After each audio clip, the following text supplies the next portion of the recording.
Мына 36 болду. Аймақта көп жылдан бері ветеринардық қызмат көрсөтүп келген мал доктор Нурлан Намазбеков уйларды жасалма уруктандыруу ыкмасын ийгиликтүү колдонуп, Швейц, Абердин, Ангус жана Алатоо породаларынын көбөйүшүнө чоң салым кошуп келет. Адистин айтымында алгач жергиликтүү тургундар бул породалардын артыкчылыктарына толук ишене беришкен эмес.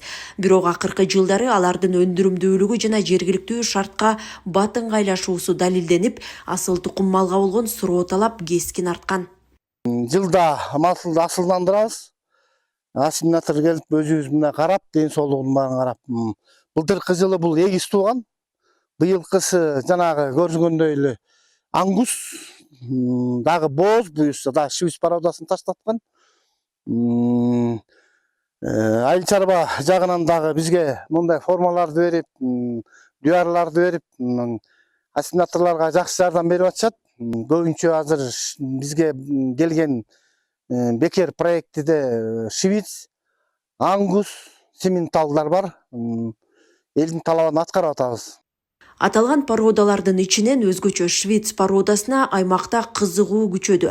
Адистер бул породанын ооруларга туруктуулугу, жеңил төлдөй турганы жана музоолорунун тез жетилгени менен өзгөчөлөнөрүн айтышат. Швейц уйлары 7-10 жылга чейин үзгүлтүксүз төл бере алат. Музоосу 25 килограммга чейинки салмакта туулуп, жакшы багылган шартта суткасына 1 килограммга чейин салмак кошот.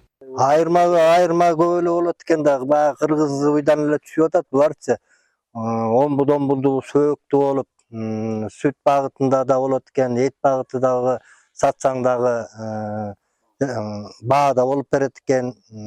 Результаттар болуп атат. Бул жакында эле 6 айлык буканы саттым, 95ке саттым. Бирөөнү 4 айлыкты да тыйын керек болуп калып саттым, аны 75ке бердик. Анда эми чоң болчу, 4 айлык. Асыл тукум малдын артыкчылыгын көрө баштаган элде да сандан сапатка өтүү түшүнүгү калыптанып калды. Азыр фермерлер 2 уй багып 15 литр сүт алганча, 1 уйдан 25 литр сүт алууну туура көрүшүүдө. Мындан сырткары бул породадагы уйлардын эти да өзү да базарда жогору бааланат. Сатсак этиси да бар экен, сатсак сүтү да бар экен. Ушу Нурлан Намазбекке рахмат айтам. Постоянно келип өзү карап турат. Уколун өз малында куюп турат. Мисалы үчүн бул уйдан 25 литр сүт берет күнүнө.